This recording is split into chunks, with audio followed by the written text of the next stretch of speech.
룻기 4장 1절로 22절. 쓰임받는 자의 내면.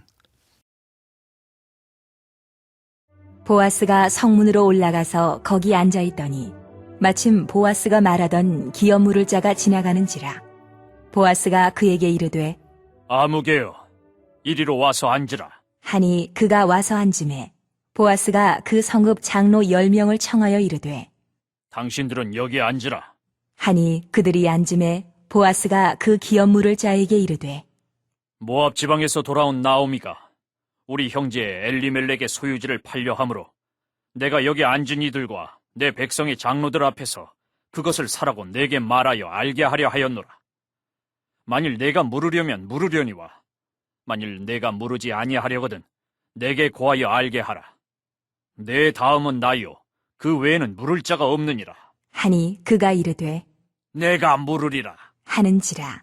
보아스가 이르되 내가 나오미의 손에서 그 밭을 사는 날에 곧 죽은 자의 아내 모압 여인 룻에게서 사서 그 죽은 자의 기업을 그의 이름으로 세워야 할지니라. 하니 그 기업 물을 자가 이르되 나는 내 기업에 손해가 있을까 하여 나를 위하여 물으지 못하노니 내가 물을 것을 네가 물으라. 나는 물으지 못하겠노라. 하는지라.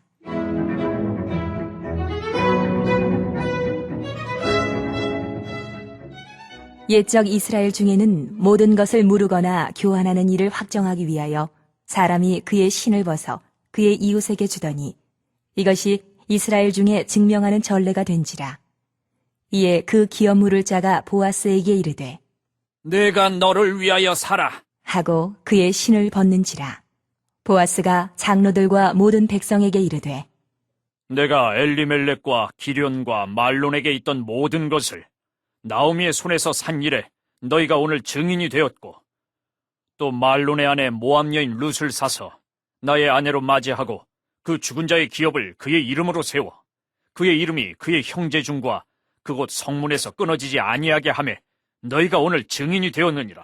하니 성문에 있는 모든 백성과 장로들이 이르되 우리가 증인이 되나니 여호와께서 내 집에 들어가는 여인으로 이스라엘의 집을 세운 라헬과 레아 두 사람과 같게 하시고 내가 에브라데서 유력하고 베들레헴에서 유명하게 하시기를 원하며 여호와께서 이 젊은 여자로 말미암아 내게 상속자를 주사 내 집이 다말이 유다에게 낳아준 베레스의 집과 같게 하시기를 원하노라.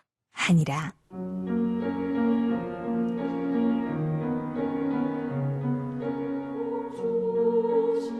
이에 보아스가 룻을 맞이하여 아내로 삼고 그에게 들어갔더니 여호와께서 그에게 임신하게 하심으로 그가 아들을 낳은지라.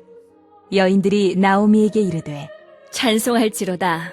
여호와께서 오늘 내게 기업 물을 자가 없게 하지 아니하셨도다. 이 아이의 이름이 이스라엘 중에 유명하게 되기를 원하노라. 이는 내 생명의 회복자이며 내 노년의 봉양자라. 곧 너를 사랑하며 7 아들보다 귀한 내 며느리가 낳은 자로다. 하니라. 나오미가 아기를 받아 품에 품고 그의 양육자가 되니 그의 이웃 여인들이 그에게 이름을 지어주되 나오미에게 아들이 태어났다 하여 그의 이름을 오벳이라 하였는데 그는 다윗의 아버지인 이새의 아버지였더라. 베레스의 계보는 이러하니라.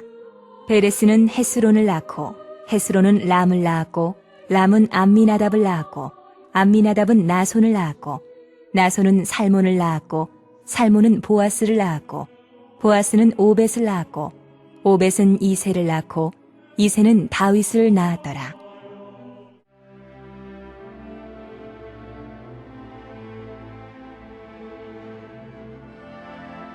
일절로 22절. 룻이 보아스와 결혼하다. 보아스는 지난밤 룻에게 약속했던 대로 기업 물으는 절차를 밟았습니다. 그는 장로들과 증인들 앞에서 엘리멜렉 가정을 위한 기업 물을 자의 의무와 계대 결혼의 의무를 동시에 이행할 것을 공포했습니다. 이로써 룻과 보아스는 결혼을 하게 되었고 이후 다윗 왕가를 이루어 예수 그리스도의 조상으로서 구속사의 족보에 남게 됩니다. 이러한 흐름은 특별해 보이진 않지만 하나님의 섭리가 녹아 있습니다. 본문 17절은 루시 낳은 아이를 소개하고 있습니다.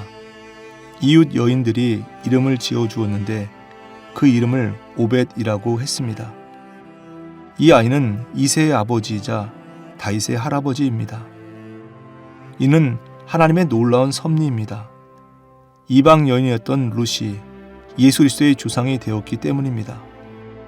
하나님은 온전히 하나님을 믿고 순종하며 당신을 위해 자신의 모든 것을 포기한 룻을 통해 하나님의 섭리를 이루어 가셨습니다.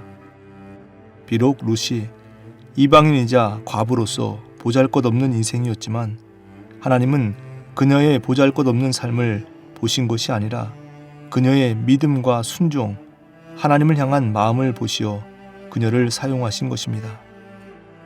이처럼 하나님은 외모를 보시지 않으시고 그 내면의 중심을 보시고 하나님의 영광을 위해 사용하십니다. 우리는 누구나 하나님의 섭리 안에 머물기를 원하고 주를 위해 쓰임받기를 원합니다.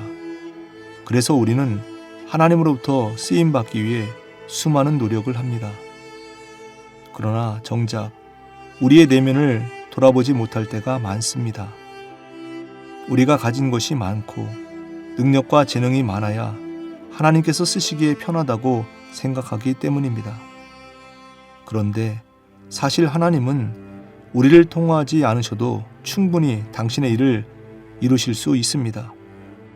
그런데도 하나님께서는 우리를 영광의 자리에 초대하시기 위해 우리를 부르시고 우리를 통해 일하시는 것입니다. 그렇기에 우리가 준비해야 할 것은 하나님을 향한 온전한 마음입니다. 그러므로 우리의 영보다는 우리의 내면의 중심을 살펴 하나님의 섭리를 위해 쓰임받는 삶이 되기를 바랍니다. 하나님 아버지 은혜를 감사드립니다. 저희 자신을 돌아보게 하사 하나님의 섭리에 따라 쓰임받을 수 있는 준비된 그릇이 되게 하여 주시옵소서. 예수님의 이름으로 감사하며 간절히 기도드리옵나이다. 아멘.